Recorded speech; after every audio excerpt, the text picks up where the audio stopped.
দেখো বন্ধুরা, আমার মেয়ে জামা কাপড় কিনেছে, সেটা আমাকে দেখাচ্ছে। এই শাড়িটা কিন্তু আমার। তুমি তো পরো না। দেখো দেখো, শাড়িটা অনলাইন থেকে কিনেছে। শাড়িটা পরেও কোথায় যাবে ভগবান জানে।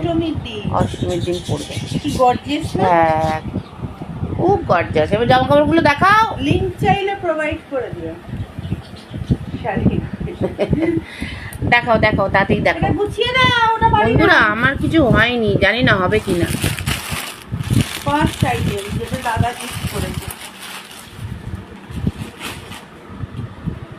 এটা হচ্ছে অষ্টমীর রাতের জন্য। এটা গায়ে ইস্ত্রি নেই বলে মনে হবে। হ্যাঁ, কালারটা দেখেছো বন্ধুরা, কত সুন্দর। ইউটিউবেই দেখো। এর সাথে পিঙ্ক ইয়ারিং মানাবে না? হ্যাঁ, মানাবে তো। আর এর সাথে পিঙ্ক পিঙ্ক লেগিংস। একদম একদম।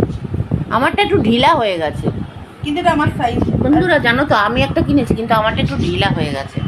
আর দেখাও, আর দেখাও। হ্যাঁ, সারা বছরই তো আমরা জামা কাপড় কিনতে থাকি, পুজোর সময় স্পেশাল বলে কিছু নেই। আর হচ্ছে এই শর্ট কুর্তি। দেখো, শর্ট কুর্তি বন্ধুরা। এটা একটু ঝিকিমিকি আছে। হ্যাঁ, এই যে একটা শর্ট কুর্তি কিনেছে। এইটা হচ্ছে একদম মানে ডেঞ্জারাস। সুন্দর না ডিজাইনটা? একদম।